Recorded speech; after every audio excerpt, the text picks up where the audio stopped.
right, guys, welcome back to another video. So we have an article here from Bloomberg, and it's from Jason Schreier, who did some investigative journalism, I guess you could say, about Redfall and what happened with Redfall. As we know, Redfall came out on May 2nd. It was met with just a terrible critical reception. There was a ton of bugs in the game. It seemed like an unfinished product, but there was still some fun to be had. It wasn't the worst game ever made that a lot of people made it out to be. I enjoyed my time with Redfall, but can definitely recognize there are major issues with the game, and hopefully Microsoft is still going out there and working on it and going to bring an update soon. We then saw the big interview with Kind of Funny and Phil Spencer. Phil Spencer talked about Redfall, talked about how Xbox was hands-off and they should have been involved in the process of Redfall earlier to make sure that they would hit that 60 frames per second for console on launch date, and realize that they had learned a big lesson from the release of Redfall.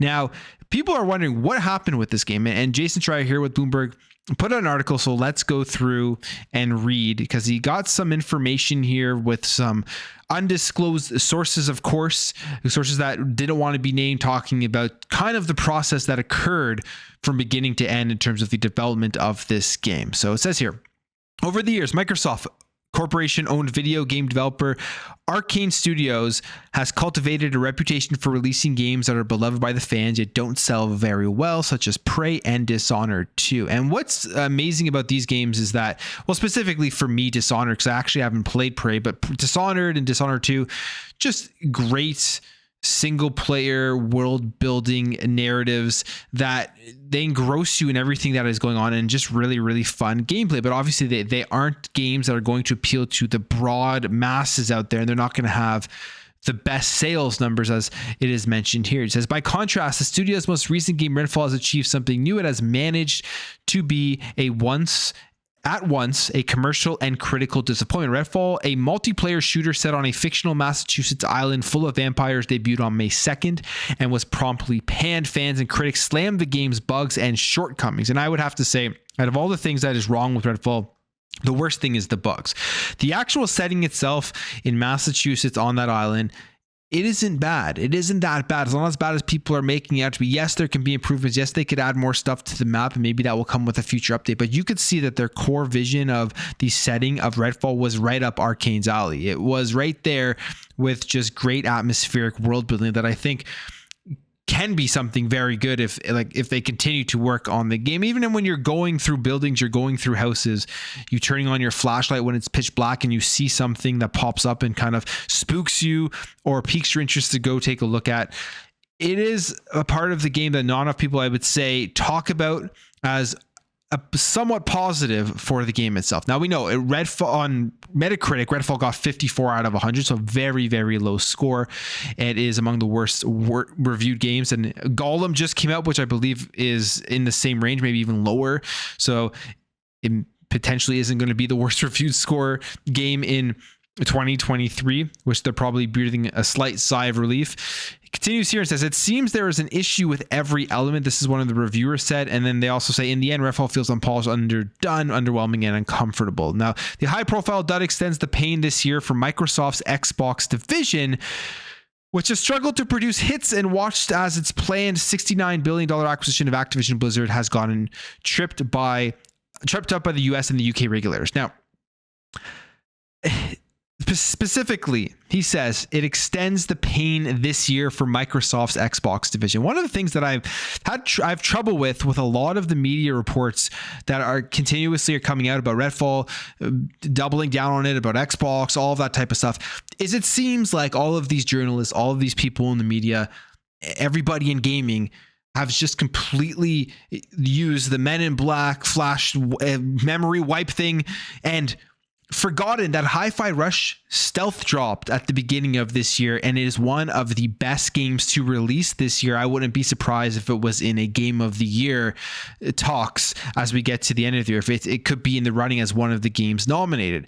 It seems like everybody has forgotten that because of the release of Redfall, and here is just another example of it. A major journalist on a major website on Bloomberg says the high-profile dud extends the pain this year for Microsoft's Xbox division, which has struggled to produce hits.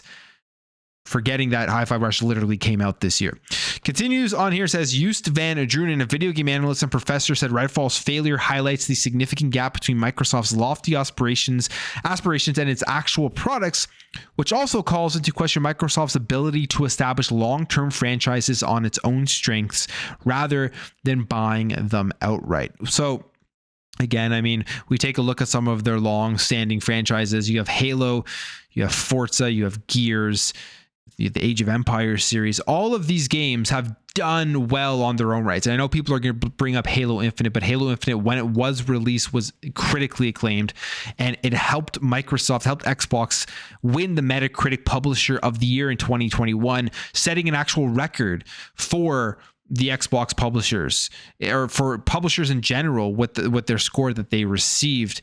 So it's a very long-standing franchise. You have the Forza series, very long-standing at this point, that has done extremely well. You have the Age of Empires. You have Gears. Gears is a long-standing, successful franchise. So yes, they've had definitely issues. I mean, you look at Fable, and they had to close Lionhead, which was a terrible thing, because Fable, I think, is one of those franchises that Xbox should have kept alive, and now they're rebooting it, and hopefully we'll see something on that soon.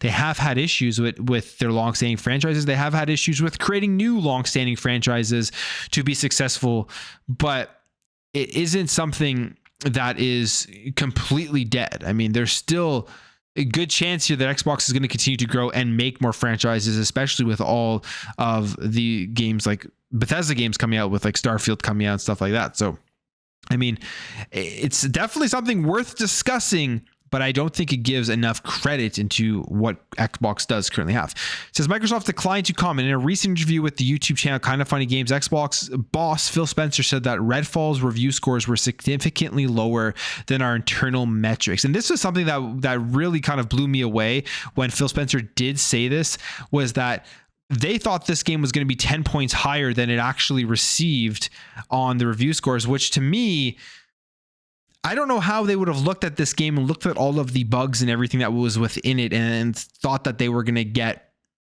70s or even 7 out of 10 for a lot of the review scores. I do agree with the lower scores that it did receive because of the bugs that were within the game. What I don't agree with overall with the gaming industry and reviewers is they have zero standard when it comes to docking scores on games that have bugs. I mean, there was the perfect example that literally released the week before, which was Star Wars Jedi Survivor, which by all accounts, other than the bugs, is a very good game. I'm not trying to say it's a bad game, but most reviewers didn't take any points off of that game because of the bugs and issues with it. And you see that all the time. There are games that just don't get docked because of technical issues, don't get docked because of bugs.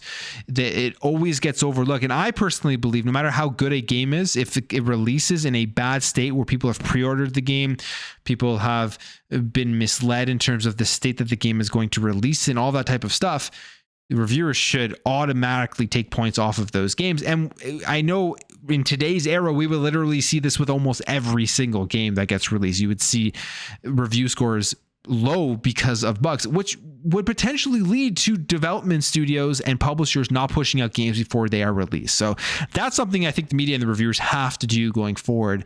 Probably won't, but I do believe there is definitely no standard, and the way that they apply how bugs and technical issues affect each game isn't equal across the board.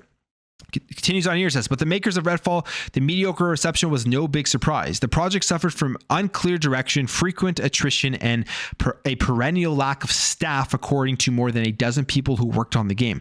Speaking anonymously because they were not authorized to discuss it publicly, a spokesperson for Redfall's publisher, Bethesda Softworks, declined to comment. Development of Redfall began in 2018.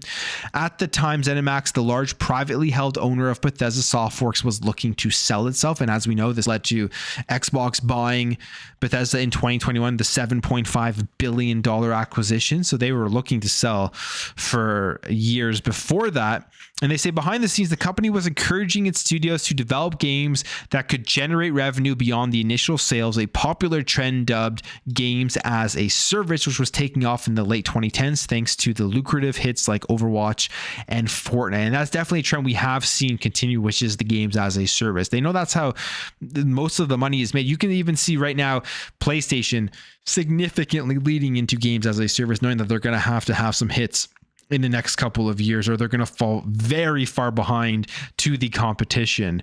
On the Xbox side of things, they have tons of studios that have that ability to create those games as a service where it's just continuous money dropping into those games. And Activision Blizzard is really going to bolster that if that acquisition does officially close and it is a part of the Xbox and Bethesda Game Studios. So obviously Bethesda was looking at the industry. They were looking at the amount of money that games like Overwatch and Fortnite made and thought, hey, we got to get in on this.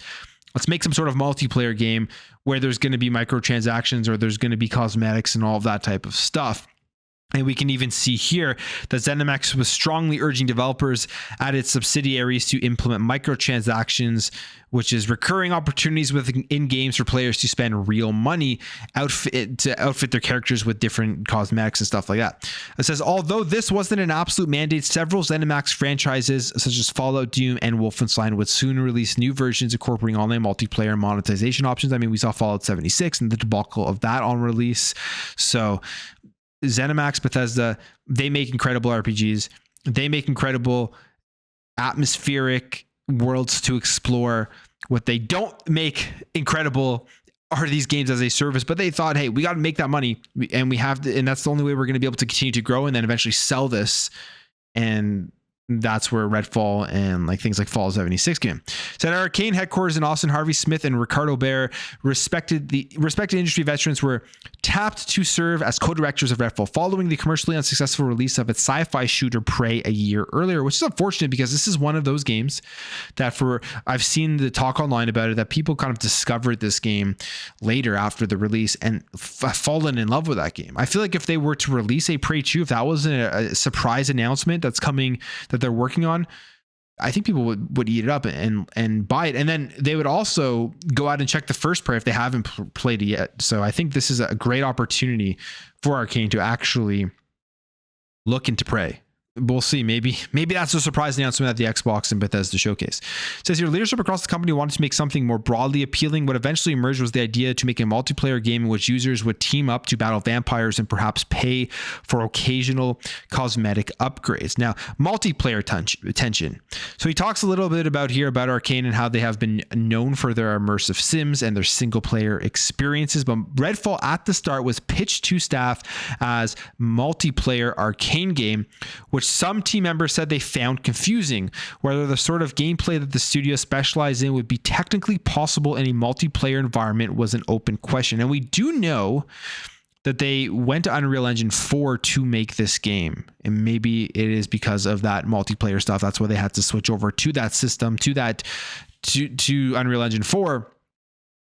And it does kind of confirm the concerns that people at Arcane would have had. Developers under Smith and Bear said the two leads were outwardly excited, but as the project progressed, failed to provide clear direction. Staff members said that over time, they grew frustrated with management frequently shifting references to other games such as Far Cry and Borderlands that left each department with varying ideas of what exactly they were making. So multiplayer game, staff is annoyed about it. They're trying to focus on games like Far Cry and Borderlands, and we heard multiple times before Redfall released that Redfall was going to be more along the lines of a Far Cry game, which I actually think excited a lot of people. I know it excited me, and I saw a lot of people talking about, they were excited to hear that it was more along the lines of a Far Cry than like a Left 4 Dead style of game.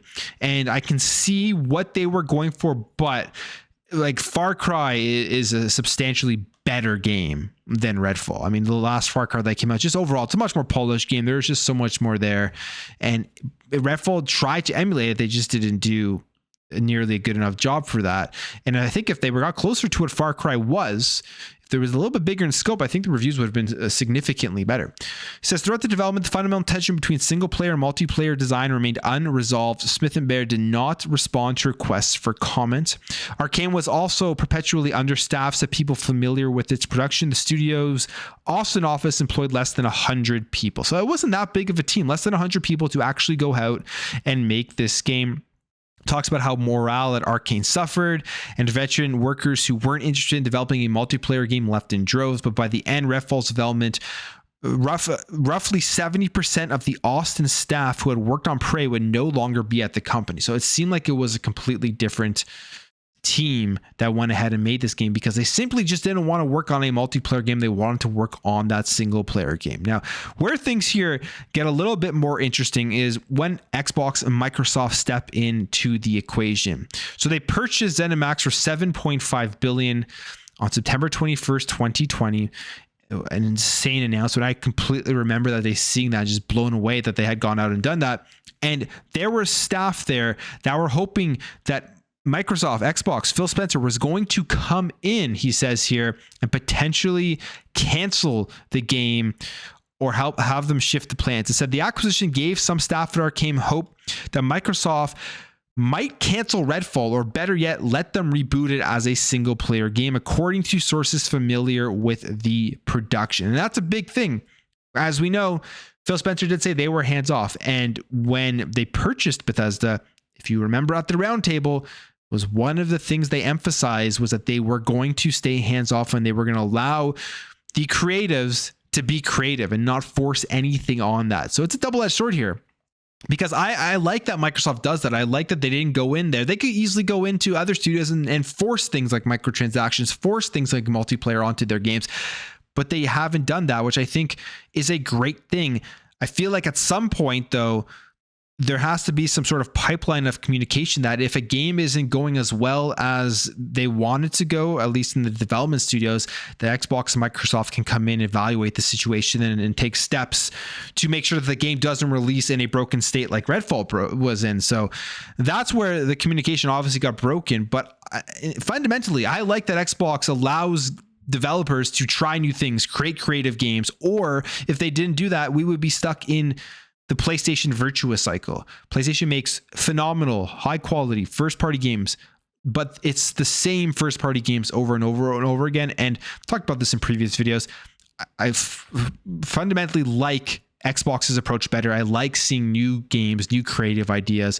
We would have never gotten a game like Grounded, would have never gotten a game like Pentiment, and even a failed game like Bleeding Edge that came from Ninja Theory would have never gotten that either. And I know that game failed, but it was cool that they actually went out and made that game and that we were able to check it out and play it. And maybe that could have turned into a big hit. And even you think of some games that have failed, like Bleeding Edge, and you think of huge successes that we probably would have never got, which was a game like Sea of Thieves. Look how successful that game is. So I think that is a great approach for the gamer's perspective, and maybe that's a benefit of having a service like Xbox Game Pass. Now, it continues on here. It says, instead, Microsoft maintained a hands-off approach aside from canceling a version of Redfall that had been planned for rival Sony's PlayStation. I mean, this isn't a directly, like, I don't know how people read this line here and don't see that there is a somewhat bias here from Jason Schreier. He's kind of been known to be pretty biased against Xbox with a lot of the stuff he has written, at least from a lot of perspectives that I've seen, even my perspective when I read through some of his stuff. Like, just throwing that shot, that dig in there that they went ahead and canceled the PlayStation version rather than just canceling the entire game is kind of hilarious for a journalist at Bloomberg in such a big website. It says Microsoft allows Zenimax to continue operating as it had before with great autonomy. Microsoft Spencer would later say in kind of funny interview that Xbox didn't do a good job early engaging Arcane Austin. Now, it ends off the article here talking about a poor compromise, which has to do with the final months leading up to the game, where they say here, during the final frantic months, the remaining Arcane staff found themselves stretched thin, and the debut date was pushed back from Halloween 2022 to early 2023, and then eventually to May 2nd, 2023. Along the way, Smith and other leaders assured staff that the game would get exponentially better once the final art was implemented and the bugs were fixed, promising the Arcane magic would manifest at the last minute as it had with previous games. And obviously that's not what happened. The game came out, it got absolutely destroyed critically. It hurt Xbox's reputation overall, which is another topic that we could go over in terms of why I think was fair to criticize Redfall, why I think that Redfall was a bad game at launch. But if we really sit back and look at it, there is a lot of overreaction to this entire thing that has really hurt the overall reputation and the overall outlook for Xbox in 2023, because it seems like everybody's forgotten about Hi-Fi Rush, even everybody in the media. Redfall's come out. There's still Starfield and there's still Forza. And if you ask me, if they release 3 bangers and one bad game. That's still four first-party games in a single year. I think it's an extremely successful year for Xbox, and we'll see how it plays out, if that's the case, and how the narrative changes or stays the same as we get through to the end of 2023. But again, that's a discussion for completely other video once those games are released. It says Harvey Smith recently said in an interview with website Eurogamer that early on he pushed back against compulsory inclusion of an in-game store, but people who worked on the game said the remarks didn't square with how things played out. For the first 3 years, Redfall had a significant microtransaction plan in place. Only in 2021, with games as a service growing more controversial among gamers, did Arcane finally scrap its unwieldy in-game monetization plans. And then finally, Microsoft has said that Arcane will continue working to improve Redfall. So there you have it. I mean, he ends it off here talking about the disappointing Redfall evidences Microsoft's desperate need for attractive content if it is indeed going to beat the rivals Sony and Nintendo at their own game. This is from analyst of Andrew, and that's what he says there. So it's an entire investigation article into Redfall and how it failed. And I find it interesting that Xbox puts out Redfall. It gets destroyed in the reviews, and it's obviously not the best game in the world. And there's an entire investigative journalistic article about what happened to Redfall. And we don't really see that for other companies. We don't really see that for other games that haven't done nearly as well. But we'll leave the video there, guys. If you'd enjoyed this video, make sure to hit that thumbs up. If you're new here, hit that subscribe, and I'll catch you guys in the next video.